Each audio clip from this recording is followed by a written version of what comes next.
Air France Flight 447 AF 447 AFR 447 was a scheduled international passenger flight from Rio de Janeiro, Brazil, to Paris, France, which crashed on 1 June 2009.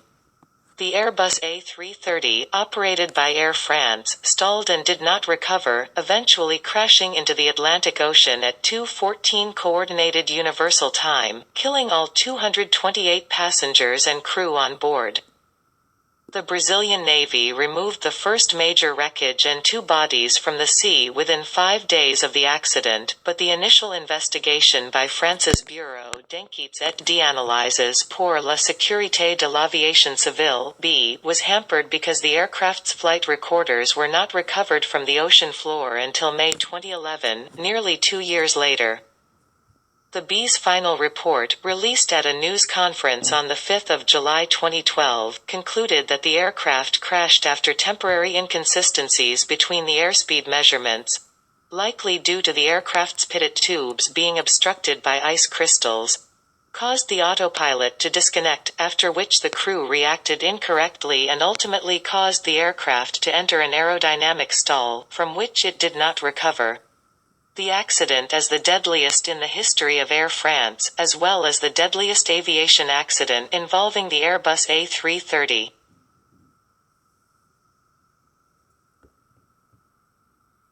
Topic: Aircraft. The aircraft involved in the accident was an Airbus A330-203, with manufacturer serial number 660, registered as FGZCP. Its first flight was on 25 February 2005, and was delivered 2 months later to the airline on 18 April 2005. At the time of the crash, it was Air France's latest A330.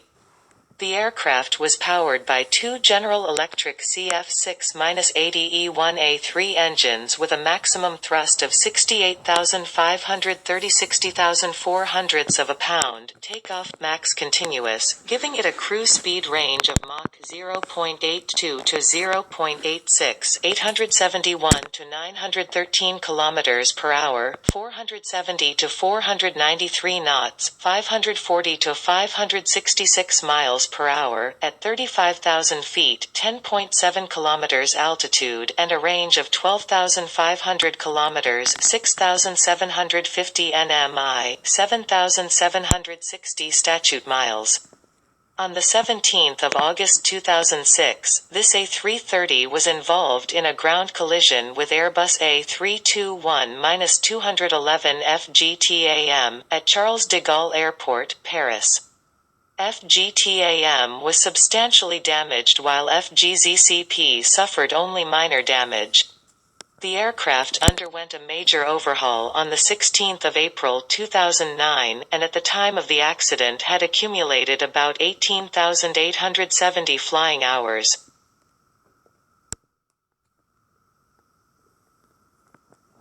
Topic: Passengers and crew.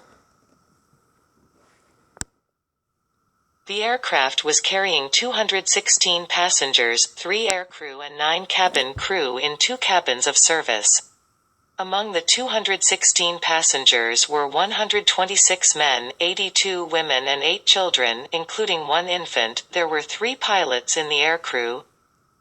The captain, 58-year-old Marc Dubois, PNF pilot not flying, had joined Air France at the time, Air Inter, in February 1988 and had 10,988 flying hours, of which 6,258 were as captain, including 1,700 hours on the Airbus A330, had carried out 16 rotations in the South America sector since he arrived in the A330-A340 division in 2007. The first officer, co-pilot in left seat, 37-year-old David Robert, PNF pilot not flying, had joined Air France in July 1998 and had 6,547 flying hours, of which 4,479 hours were on the Airbus A330, had carried out 39 rotations in the South America sector since he arrived in the A330-A340 division in 2002. Robert had graduated from École Nationale de l'Aviation Civile (ENAC), one of the elite Grandes Écoles, and had transitioned from a pilot to a management job at the airline's operations center. He served as a pilot on this flight in order to maintain his flying credentials. The first officer, co-pilot in right seat, 32-year-old Pierre-Cédric Bonin, PF pilot flying, had joined Air France in October 2003 and had 2,936 flight hours, of which 807 hours were on the Airbus A330, had carried out 5 rotations in the South America sector since arriving in the A330-A340 division in 2008. Of the 12 crew members, including aircrew and cabin crew, 11 were French and 1 was Brazilian. The majority of passengers were French, Brazilian, or German citizens. The passengers included business and holiday travelers. Air France had gathered approximately 60 to 70 relatives and friends who arrived at Charles de Gaulle Airport to pick up arriving passengers.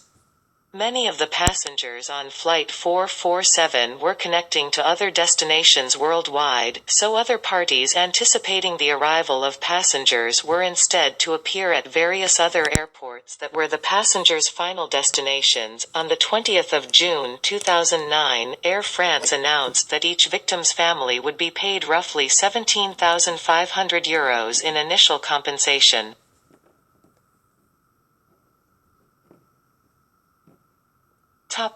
Notable passengers.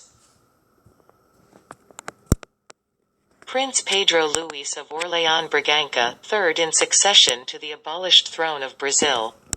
He had dual Brazilian-Belgian citizenship. He was returning home to Luxembourg from a visit to his relatives in Rio de Janeiro. Silvio Barbato, composer and former conductor of the symphony orchestras of the Claudio Santoro National Theatre in Brasilia and the Rio de Janeiro Municipal Theatre, he was en route to Kiev for engagements there. Fatma Karen Nesipoğlu, Turkish classical harpist and academic of Anadolu University in Eskişehir, she was returning home via Paris after performing at the 4th Rio Harp Festival. Pablo Dreyfus from Argentina, a campaigner for controlling illegal arms and the illegal drugs trade.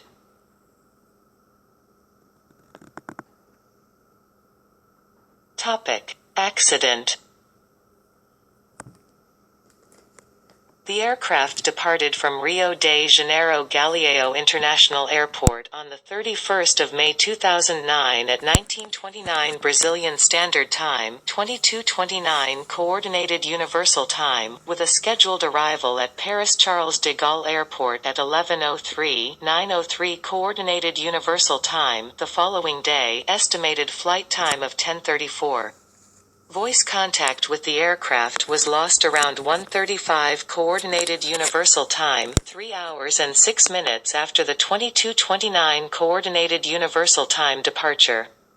The last message reported the aircraft had passed waypoint INTOL 1 degree 21 minutes 39 seconds south 32 degrees 49 minutes 53 seconds west, located 565 kilometers 351 miles off Natal, on Brazil's northeastern coast. The aircraft left Brazilian Atlantic radar surveillance at 1:49 Coordinated Universal Time and entered a communication dead zone. The Airbus A330 is designed to be flown by a crew of 2 pilots. However, the 13-hour duty time flight duration plus pre-flight preparation required for the Rio-Paris route exceeds the 10 hours permitted before a pilot must take a break dictated by Air France's procedures. To comply with these procedures, Flight 447 was crewed by 3 pilots, a captain and 2 first officers. With 3 pilots on board, each can take a break in the A330's rest cabin, which is situated behind the cockpit. In accordance with common practice, Captain Dubois had sent one of the co-pilots for the first rest period with the intention of taking the second break himself. At 1:55 Coordinated Universal Time, he woke First Officer Robert and said, "He's going to take my place." After having attended the briefing between the two co-pilots, the captain left the cockpit to rest at 2 hours 1 minute and 46 seconds Coordinated Universal Time. At 2:06 Coordinated Universal Time, the pilot warned the cabin crew that they were about to enter an area of turbulence. Probably 2 to 3 minutes after this, the aircraft encountered icing conditions. The cockpit voice recorder recorded what sounded like hail or graupel on the outside of the aircraft, and the engine anti-ice system came on, and ice crystals started to accumulate in the pitot tubes. Pitot tubes measure how fast the aircraft is moving through the air. Bonin turned the aircraft slightly to the left and decreased its speed from Mach 0.82 to Mach 0.8, the recommended turbulence penetration speed. At 2 hours 10 minutes and 5 seconds Coordinated Universal Time, the autopilot disengaged because the blocked pitot tubes were no longer providing valid airspeed information, and the aircraft transitioned from normal law to alternate law 2. The engine's auto-thrust systems disengaged 3 seconds later. As pilot flying, Bonin took control of the aircraft via the side stick priority button and said, "I have the controls." Without the autopilot, the aircraft started to roll to the right due to turbulence, and Bonin reacted by deflecting his side stick to the left. One consequence of the change to alternate law was an increase in the aircraft's sensitivity to roll, and the pilot's input overcorrected for the initial upset. During the next 30 seconds, the aircraft rolled alternately left and right as Bonin adjusted to the altered handling characteristics of his aircraft. At the same time, he abruptly pulled back on his side stick, raising the nose. This action was unnecessary and excessive under the circumstances. The aircraft's stall warning sounded briefly twice due to the angle of attack tolerance being exceeded, and the aircraft's recorded airspeed dropped sharply from 274 knots (507 km per hour, 315 miles per hour) to 52 knots (96 km per hour, 60 miles per hour). The aircraft's angle of attack increased, and the aircraft started to climb above its cruising level of FL 350. By the time the pilot had control of the aircraft's roll, it was climbing at nearly 7,000 feet per minute, 36 meters per second. For comparison, typical normal rate of climb for modern airliners is only 2,000 to 3,000 feet per minute, 10 to 15 meters per second at sea level, and much smaller at high altitude.